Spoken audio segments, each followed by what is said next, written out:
You're going to be repping black privilege, Okay. and I'll be repping white privilege. All right. Well, I just want to start off by saying I don't have black privilege because I'm not black. I've never had white privilege. I want that good credit score though. So are we arguing for? So I'm arguing for black privilege. Yeah, like why is it better than white privilege? I mean, Okay, this is interesting because I've never experienced life as a black person. I've never But- been white one day in my life. Mhm. Fam. I mean, Well, you know, like everyone knows what white privilege entails, but I feel like only black people know what black privilege entails. You know what I'm saying? no, you know what? I feel like more and more as black people are becoming more prominent and stuff like now there's certain like levels to it because there is a black people club.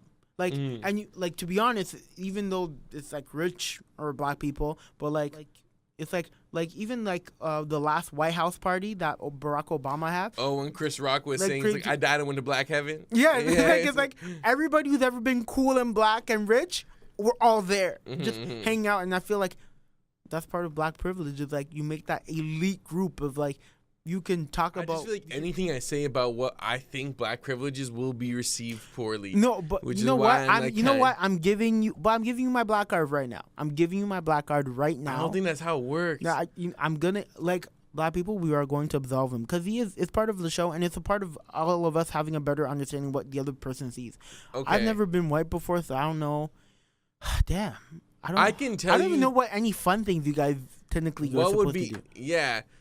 I think one thing with white privilege, which I've seen partying with white high school kids and essentially blending in, is that cops deal with them very like there's no problem. There's never like it's not confrontational. It's like even if one time I was drinking like in public and a cop came up to me and was just like talking to me and just told me to put my drink away. And it was like not confrontational. There was no like I need to see your ID. There was no it was like almost like they want to deal with me nicely because like I look however I look. Yeah. And where I was thinking like if my boy was in that situation, like a friend that's black, like it probably wouldn't have been that like That cool. friendly, Well, we're gonna debate it right now. I'm buying my house right now. I'm white. I'm buying my house right now and keeping it in the Rudy I think name. that like okay, the that white credit score. I need that credit score. that version of white privilege is for like a lot of white people, but there are still like trailer trash white people or like white people living in motels that like can't get that. You know what I'm I saying? know what I mean, but I'm calling myself upper class white Okay. person. I feel if I'm gonna get privilege, let me get all the good parts of white privilege. All right, so I have black privilege, I guess, in this hypothetical situation. I'ma just steal your girl and just be like you get, because I feel like with black privilege is if you go to a party and if say you go to like Western and like there's a bunch of white girls and as a white guy you walk in with your white boys, girls are like, all right, like that's all we see. Then a black dude walks in.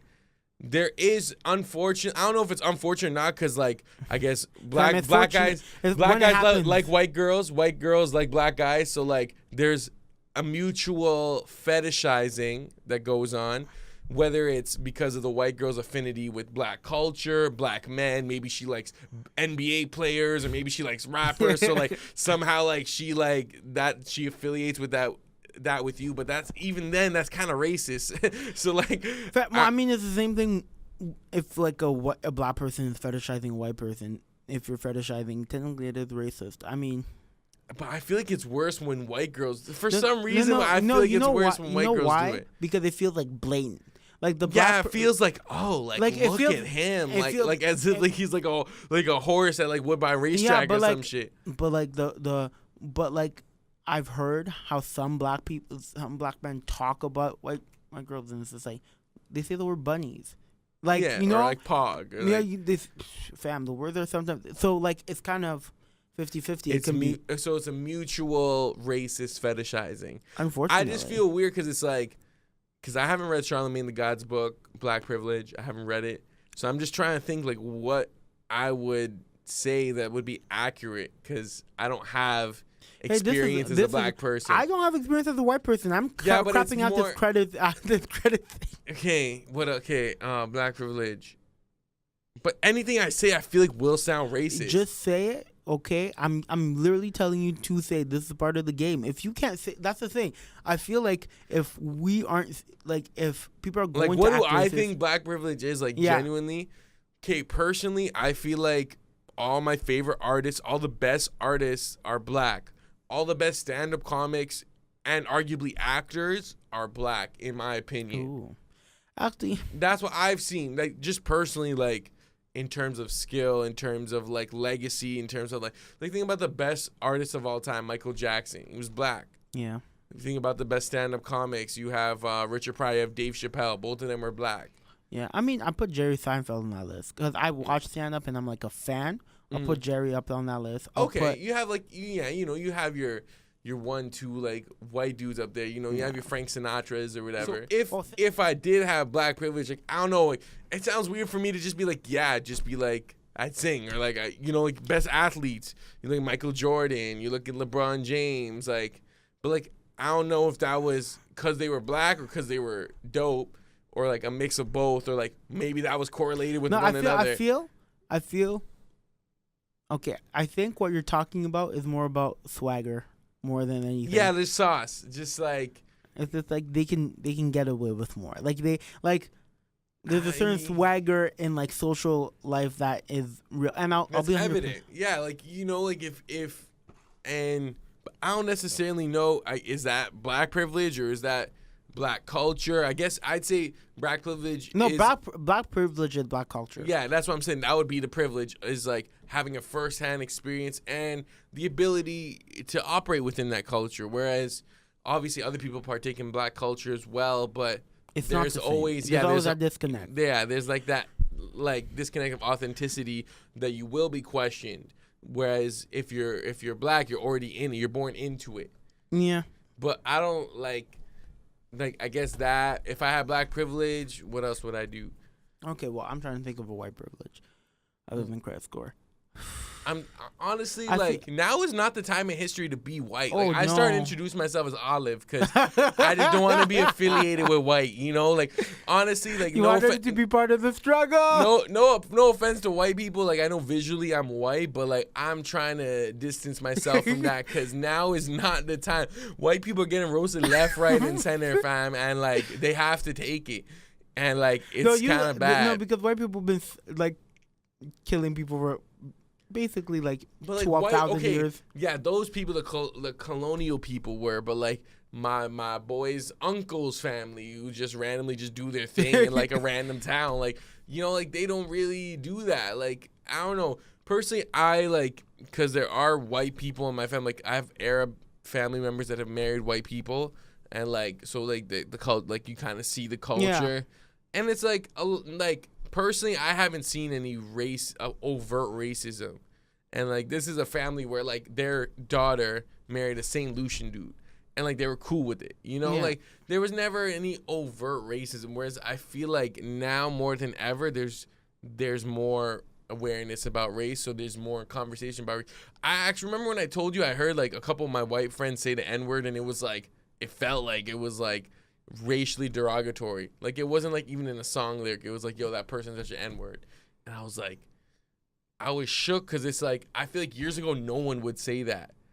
I like there was kind of like a mutual you don't touch these grounds. Yeah, I feel like there's almost like there's too much of a license for certain people to just do and say whatever because part of it is because of Trump and part of it is because of just the racial climate right now. But we have to grow up as a human race because we're literally just rehashing the same issues we've had since like Roman times, but Greek times. The thing is, I feel othering is part of the problem. That's why even this versus is important.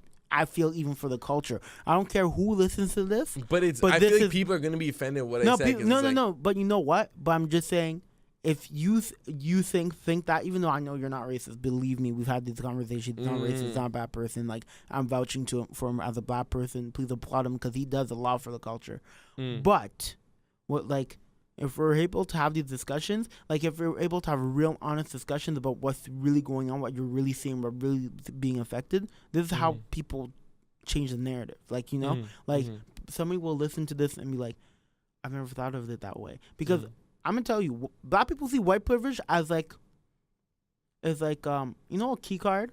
Okay, so any door that's like would have been locked for both of us, you have the key card. Like, it's like I'm trying, like I'm breaking the window. I'm forcing myself on the door. I'm taking a hammer. Like I have to do 50 times more work to just have the key card. And Greg Popovich actually said something that was so beautiful, and that's why I love this old white man. If there's an old white man I love more than Greg Popovich, it's probably the guy from Everybody Loves Raymond, but like they're basically the same person. But he literally said, being white in America is like running the 100-meter race and already being at the 50-meter mark. There's a head start. Okay, I can see that. And then he's like, but if you're a white male in America, it's like having the being at the 75-meter mark, and everybody else is just running after you. Like, it's just not fair. Like, damn, like and I feel more black people really see it as a point of access. Like, you know what I mean? Lack of opportunity.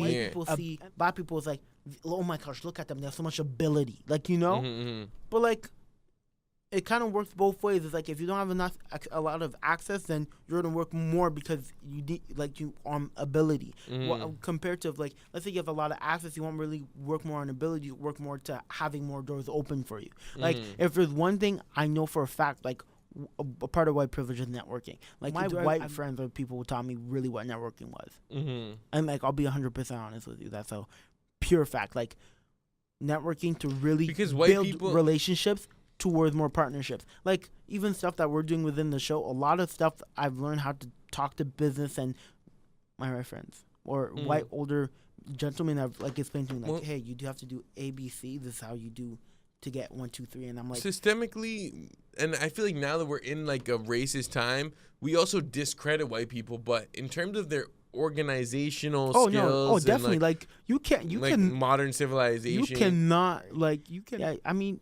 technically, white people have been oppressing people for a hot minute. You have to be organized to do that.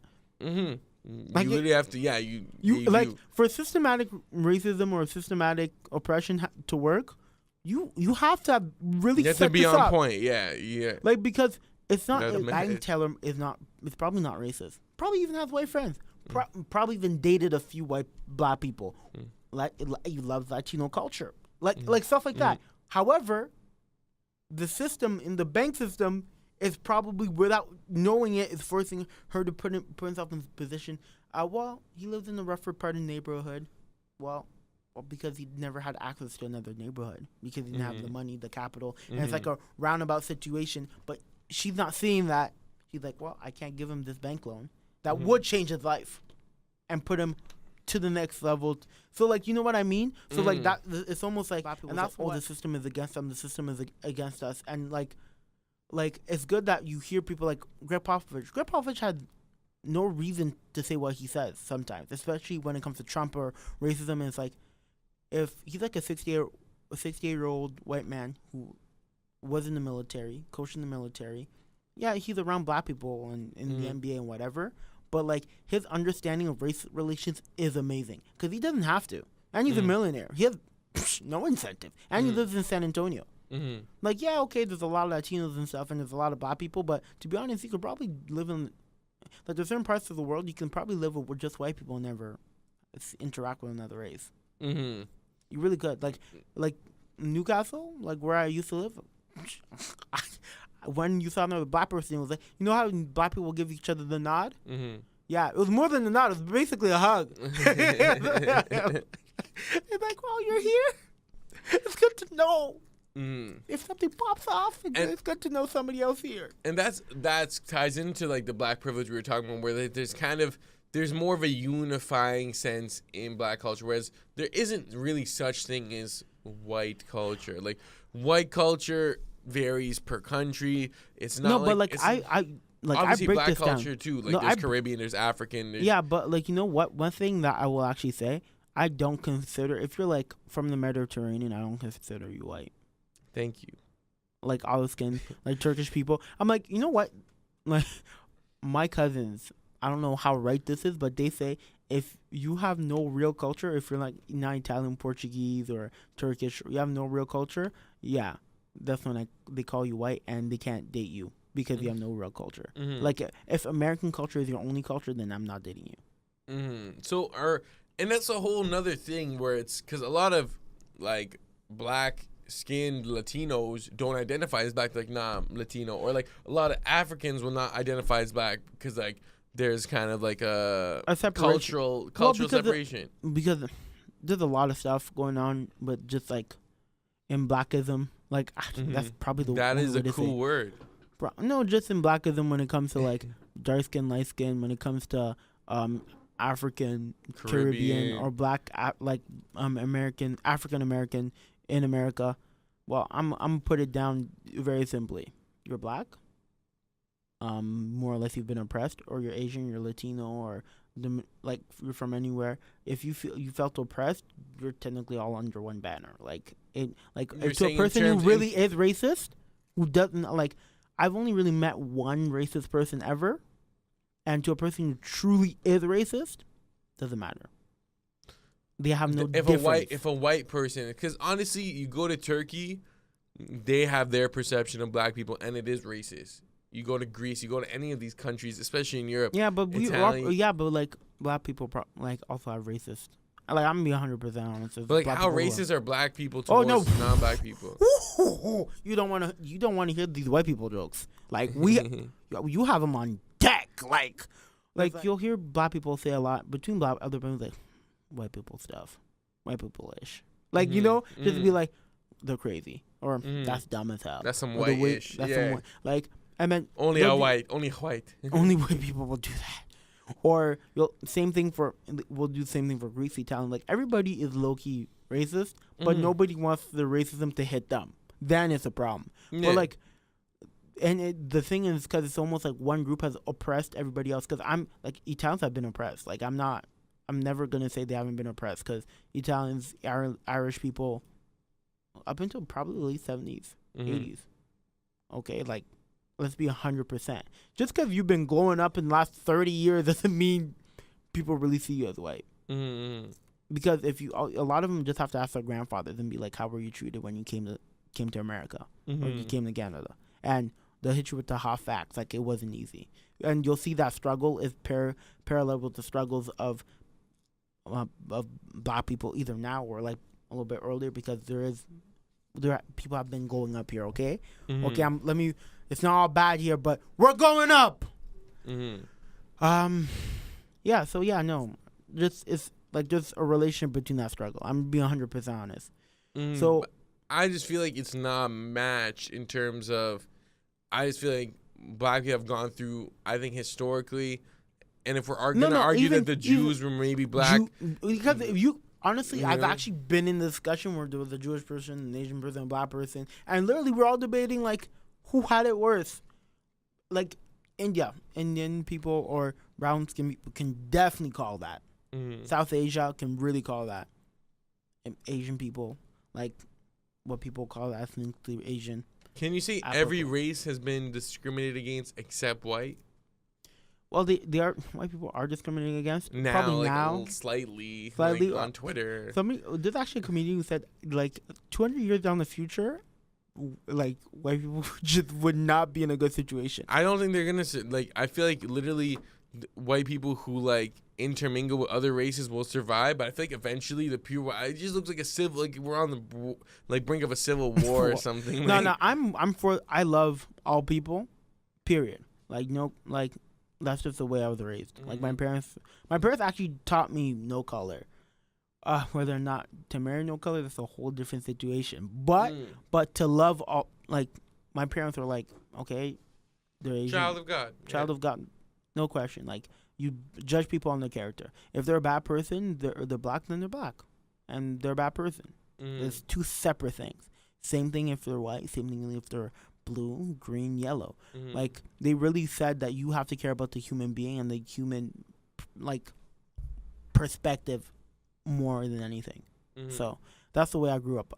Like I don't know if that's how everybody's growing up, but that's the way mom and dad did it for me. So and my brothers, like, So I'm really for someone like me, what would you define black privilege as? black privilege. Black privilege is just I think it's like the ultimate gift because to be honest, social situations obviously, and I feel you like black excellence is probably is like The highest form in terms of like because achieving. it's just achieving because you're kind of praised by everybody. Mm-hmm. There's no real hate there. Like, you know, it's like you can be really racist, but like Jay-Z's success, you won't really turn down on. You'll be like, It's undeniable. it's like undeniable, right? And like it just and I feel like black people, there's a certain love that black people just have Mm-hmm. that is like an emotion. This is Unmatched. unmatched. Just like a high capacity to love because there's been so much hate. Mm-hmm. Like, you know, like if Stronger need for not just a stronger need, not but need, but, like, they push to give desire. out Yeah. more love. Like black people really accept you. They really accept you. Mm-hmm. Like think about it. Like I see a lot more black hardcore Eminem fans than anything else. I know more. I barely, but like that's just me. No. I- A lot of like I would be 100%. Like I've seen some hardcore Eminem fans, and they're like no, and they're black. They're like no, he's the best rapper ever. Period. And I'll be like, but like that's only because I'm a fan of other people. But like I get, you know what I mean? Like there's real love there. Like that's the Respect. biggest ability. Like Loyalty. yeah, that's really what I would say is like the ultimate black superpower. Like and black people just love so much. But like sometimes that love, like the difference between love and hate is very, very thin line. That's the only thing I'll say right now. So let me close that out. That was actually